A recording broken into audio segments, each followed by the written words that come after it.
Good evening. Apologies for the change of time of this. I'm afraid I had some childcare duties and my son not being particularly well. Um, but yeah, I still wanted to do this today and make sure you still had your chance to ask me any questions if you did have any. Um, with it being a bit of a busy day today for me, I haven't had a huge amount of time to prepare. So this might just be a shorter session depending on how many people are asking questions live. I know a few people have sent emails in, and I haven't had a chance to look at all of those yet. So I definitely will get to those for next week's Q&A session. So apologies for that. Um, but today I was going to just cover two questions that came up in the clinic again this week, and that was when should I include isolation exercises into my strengthening program, and the second one was should I do more repetitions or lift more weight. And then any questions that you ask live. So for anyone who's new to these live Q&A sessions, my name's Chris. I'm a physiotherapist and I've got a particular interest in introducing strength training to older adults. And I'm really on a mission to try and get as many people started as possible. So if you're finding yourself watching this, you haven't got started yet and you've got a few questions, or you've started to try but there's a few kind of sticking points that come up and you just want help working through those, then please do use this opportunity to ask me any questions that you might have about starting strength training as an older adult. If you're watching live, you'll be watching this on YouTube, and there's a chat feature on the right hand side of the screen on your desktop. Use that chat feature to answer your question or ask your questions. They'll come through to me. I can bring those up on screen, and we can go through those.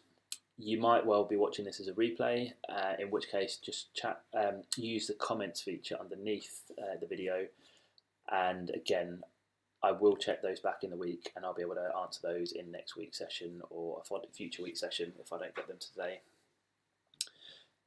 If you have found any value of any of these sessions in the past or anything that I do today, then I just ask of one favour: if you could just make sure you click subscribe to the YouTube channel in the bottom right corner, and that'll just make sure that whenever I do these each week, you'll be updated of the timings of those and you'll see them as they come up.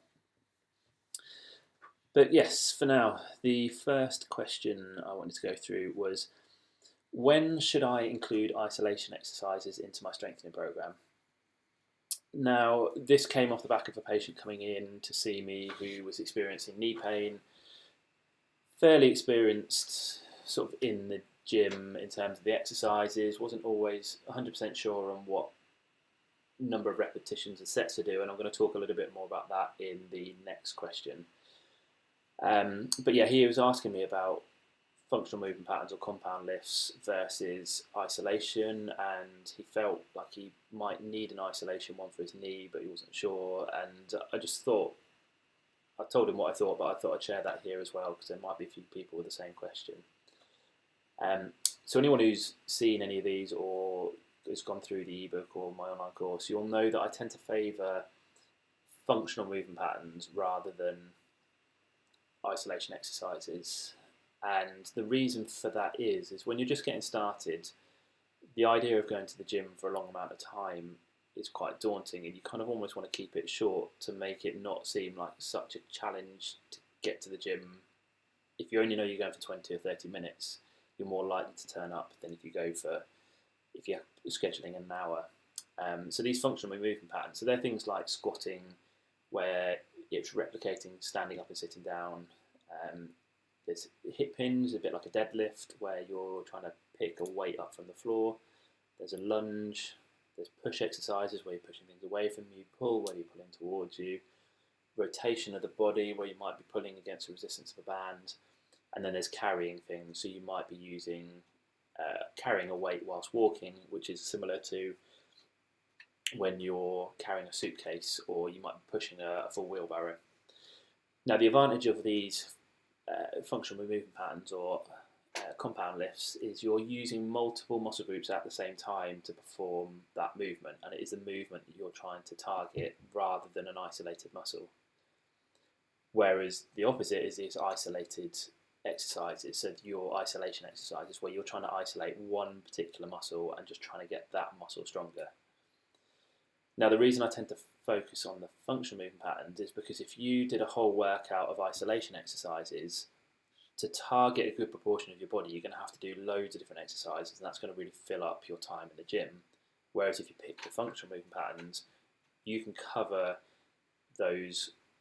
all those muscles within those movement patterns, and you're targeting multiple muscles at the same time. So you're a lot more efficient with your time that you're in the gym. However, my preference to functional movement patterns isn't necessarily the right answer. It's just my preference. Isolation exercises have great place, and there are times where I do suggest people include them in the program. And I thought I'd share a couple of those with you now. So, for this patient, for their knee, often knee pain is associated or linked with weak quadriceps muscles. So they're the muscles at the front of the thigh. If you have weak quads, they can't absorb their share of any kind of force that enters through the leg, and sometimes the knee then is exposed to more force. Now, if we only do things like squats and deadlifts and things like that, squats are a combination of quads being worked and your glutes being worked. Now, what can sometimes happen is if you've got weak quads, when you're doing a squat, rather than your quads actually get any stronger, your glutes just learn how to do a much bigger proportion of the work.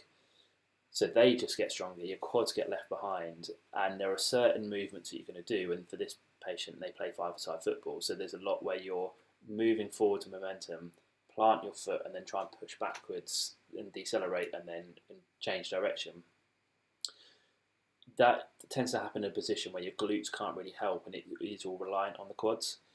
So if the quads then haven't actually got any stronger because the glutes did all the work and the glutes aren't in the position to do the work, you then aren't absorbing that force coming through the body, and your knee is then normally pushed to a point where it then becomes painful.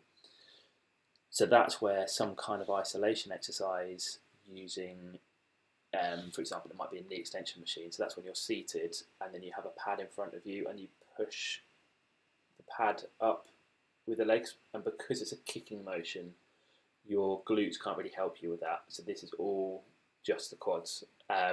You might just do it double-legged. You might actually choose to do it single-legged to make sure you're not using the other leg to help out. Sometimes you can even use both up, take the good leg away, and then just come down with the affected leg, and then vice versa. But there's a few options there with the knee extension. But the benefit of that is we know we're targeting the quads. If the quads are weak, they're going to strengthen, and that is often going to help carry over into, for this patient, not experiencing knee pain after they play five-a-side football. Other examples is often around the shoulder. The rotator cuff muscles aren't as strong as they could be, or they're not working as efficiently as they could do.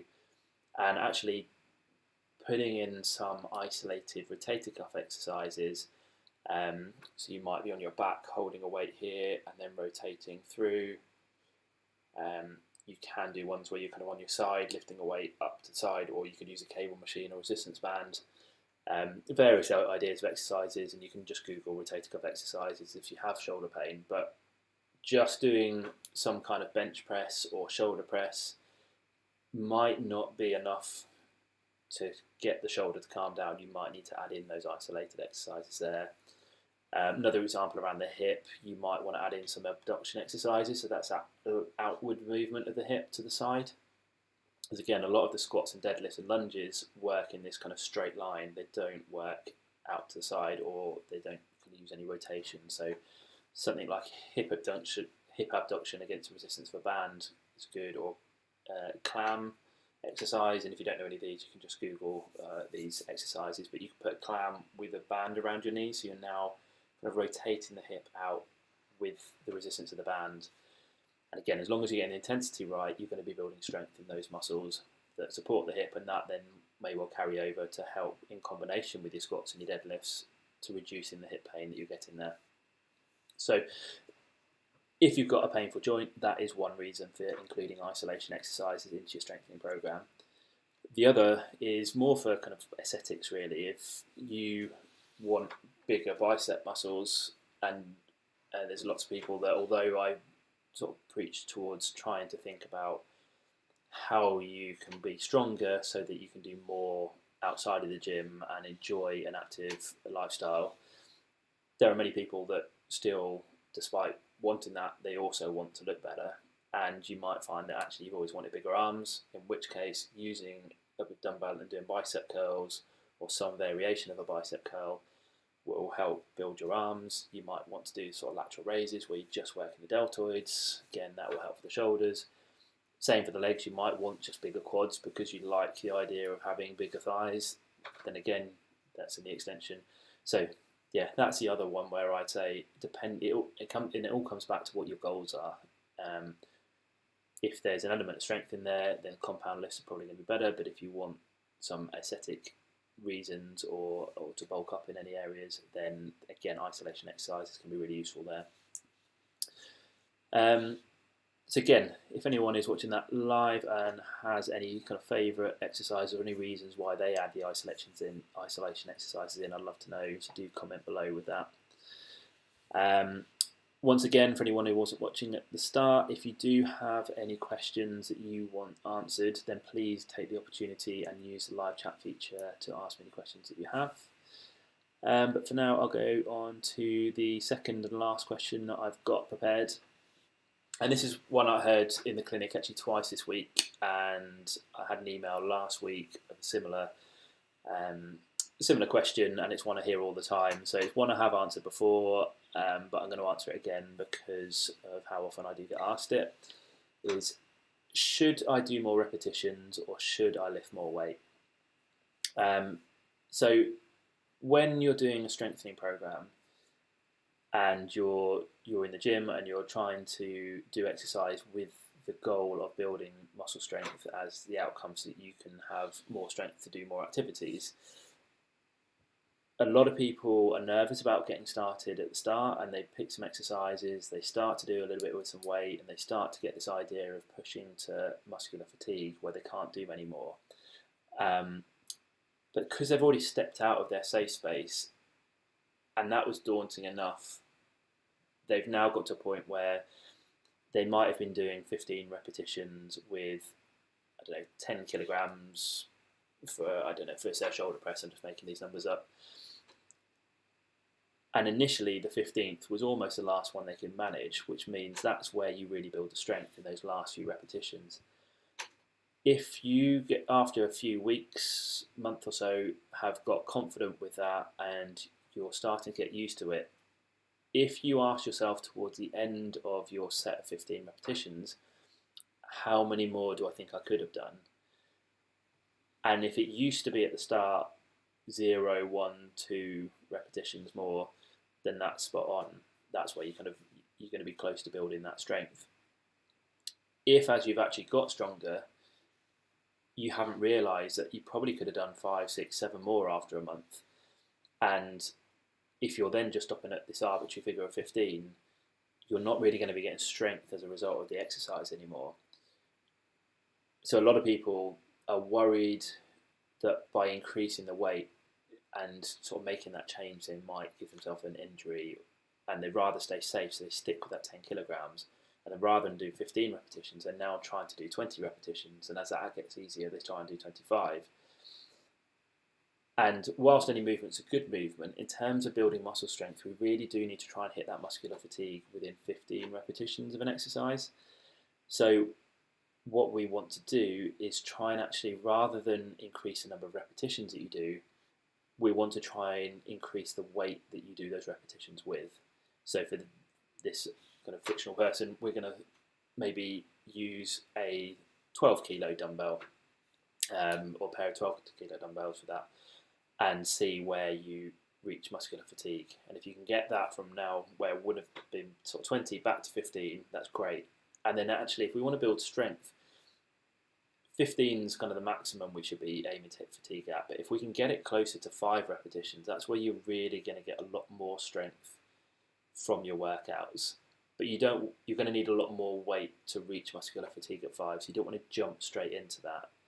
You want to kind of build up over time. So what you would do is go from the 12 kilograms at 15 repetitions, and then once you've kind of got used to that, increase it the next week or two to maybe 14 if it's 2 kilogram intervals, or you can go up in kilograms depending on what you've got available to you. But you want to try and increase it so that now 10 repetitions is the fatigue point that you find you're at. And then once you've got confident with that and you realise there's no adverse reactions, you've got no joints flaring up or anything that's kind of letting you know it's not happy, then great, that's a green light to see if we can add a little bit more weight. And then you're going to try and get down to maybe 8 repetitions. And then over the course of maybe 3 months, and that's what I tend to work on, these 3-month or kind of quarters, you are going to try and get to the point where you're doing an exercise with 5 repetitions is the maximum you can do, and that's where you're really going to get the most strength. But yeah, if your goal is strength and building strength so that you can function in the future and enjoy kind of an active retirement that you deserve and you've been looking forward to, then we do want to do lift with more weight rather than do the same weight with more repetitions.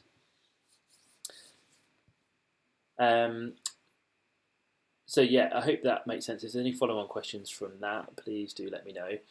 Again, this is the last chance. If you are watching live and you've got any questions that you wanted to ask me, please do take this opportunity.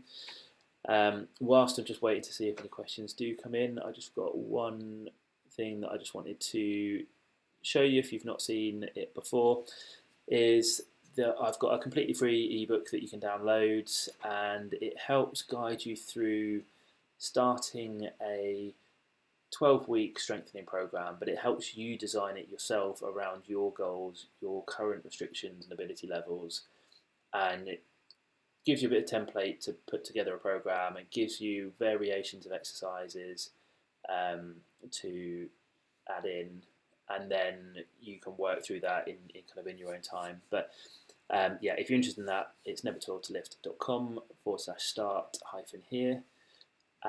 If you're someone who doesn't like the idea of reading off a screen and you'd rather have a paperback copy, then it is available on Amazon as well. There is a fee for that. It's about $13.99, and it's if you just search Never Told to Lift on Amazon, you'll find that there. Just hide that there. And just had a question come through from Claire saying 1 set only ? So yeah, in terms of number of sets, I tend to get people who are just starting at 3 sets, particularly if you're starting at the 15 repetition mark. So yeah, for anyone who's new, I tend to say, let's get used to the exercise fairly easy. Let's not worry about muscular fatigue straight away. Let's do 15 repetitions and just get used to the exercise at first. Then let's add a bit of weight. Get used to adding a little bit of like holding a weight whilst you're doing some of the exercises. And then let's increase the weight to try and reach a fatigue point of 15 repetitions. And that's 3 sets of 15 that they're going to work on for normally kind of 4 exercises in one workout. And I try and encourage people to do 2 workouts, so you have sort of 2 alternating workouts. And this is all kind of in the ebook and how it's set up. For most people, I tend to, as you kind of increase the weight to reduce the reps down to 5, is initially stick to three sets, but because your work, the time taken to do 5 repetitions is going to be shorter than if you're doing 15, often you can fit a 4th or a 5th set in depending on the time available in the gym. But yeah, anywhere from 3 to 5 sets is normally a good number of sets to include of an exercise within your workout. So yeah, hope that kind of covers it enough for you. But any other questions from that, Claire, please do let me know. Again, anyone else watching, if you have any questions, this is the last chance. And I will just mention the course for anyone who might be interested.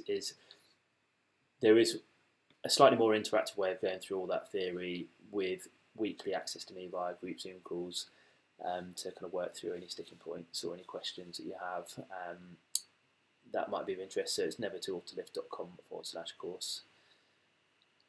But for now, I think that is everything. So next week, my son was feeling better this evening, so I imagine he'll be back to school next week.